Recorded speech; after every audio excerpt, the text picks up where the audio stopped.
മാറിയ ജീവിത രീതി അല്ല, എല്ലാവരുടെയും ജീവിത രീതി മാറി, ഫുഡ് ഹാബിറ്റ്സ് മാറി. ശരിക്കും ഈ ഓവേറിയൻ ക്യാൻസറിലേക്ക് സ്ത്രീകളെ എത്തിക്കാൻ എന്തെങ്കിലും റിസ്ക് ഫാക്ടേഴ്സ് ഉണ്ടോ ശരിക്കും? അപ്പോൾ ഞാൻ ആദ്യം പറഞ്ഞ പോലെ ഏജ് ആണ് ഇതിൻ്റെ നമ്പർ 1 ആയിട്ട് എല്ലാവരും പറയുന്ന കാര്യം.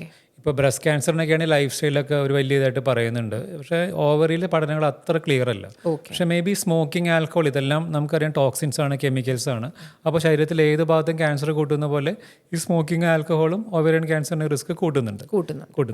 പിന്നെ പറയുന്നതാണ് ഇപ്പോൾ ഈ ഏത് പ്രായത്തിലാണ് പീരീഡ്സ് വന്നത്.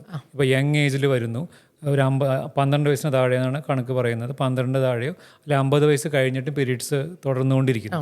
അങ്ങനെ വരുമ്പോൾ ഈ ഓവറിയിൽ വരുന്ന ചേഞ്ചസ് എല്ലാം ഹോർമോണിൻ്റെ ഭാഗമായിട്ട് വരുന്നതാണല്ലോ. അങ്ങനെ കുറേ കാലത്തേക്ക് ഈ ഹോർമോണിൻ്റെ ഇഫക്റ്റ് ഓവറിയിൽ വന്നാൽ അതൊരു ചെറിയ റിസ്ക് ഫാക്ടറായിട്ട് പറയുന്നുണ്ട്.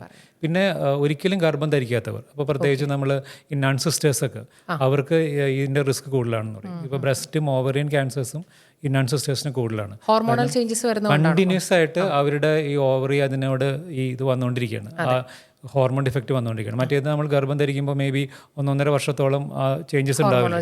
അപ്പോൾ ഹോർമോൺ ചേഞ്ചസ് കണ്ടിന്യൂസ് ആയിട്ട് വരുന്നത് റിസ്ക് ഫാക്ടറായിട്ട് വരുന്നുണ്ട്. അതുപോലെ തന്നെയാണ് ഈ OCP, oral contraceptive pills use ചെയ്താൽ അതിൻ്റെ യൂസ് ആക്ച്വലി കുറച്ച് പ്രൊട്ടക്റ്റീവായിട്ടാണ് പറയുന്നത്. അതെ, അപ്പോൾ അത് ഒരു കൃത്യമായിട്ട് കണക്കുകൾ അത്ര ക്ലിയർ അല്ലെങ്കിൽ മേ ബി OCP യൂസ് കുറച്ച് യൂസ് ചെയ്താലും അത് ആ യൂസ് കൊണ്ട് റിസ്ക് കുറയുന്നു. എന്ന് വെച്ചാൽ നമ്മൾ ഈ OCP യൂസ് ചെയ്യണമെന്ന് ആരോടും പറയാറില്ല, പക്ഷെ അതിന് ദെയർസ് എ പ്രൊട്ടക്റ്റീവ് ഇഫക്റ്റീവ് ഉണ്ട്. പിന്നെ അതുപോലെ ഈ ഹോർമോൺ റീപ്ലേസ്മെൻറ്റ് ചെയ്യുന്നുണ്ട്. ഇപ്പോൾ 50 വയസ്സ് കഴിഞ്ഞാൽ പലരും ഈ മെനോപോസിൻ്റെ സിംറ്റംസ് കുറയ്ക്കാനായിട്ട് ഈസ്ട്രജനും പ്രൊജസ്ട്രോണുള്ള ടാബ്ലറ്റ്സ് കഴിക്കുക. അത് ഐ തിങ്ക് സൊസൈറ്റി ഒരിടയ്ക്ക് കൂടിയിരുന്നു. ഇപ്പോൾ പല പഠനങ്ങൾ എതിരായതുകൊണ്ട് കുറച്ച് കുറഞ്ഞിട്ടുണ്ട്. അപ്പോൾ ഇങ്ങനെയുള്ള ഹോർമോൺ റീപ്ലേസ്മെൻറ്റ് തെറാപ്പികളും അതുപോലെ ഫെർട്ടിലിറ്റി ട്രീറ്റ്മെൻറ്റ് ചെയ്യുന്ന ചില ആൾക്കാരുണ്ട്.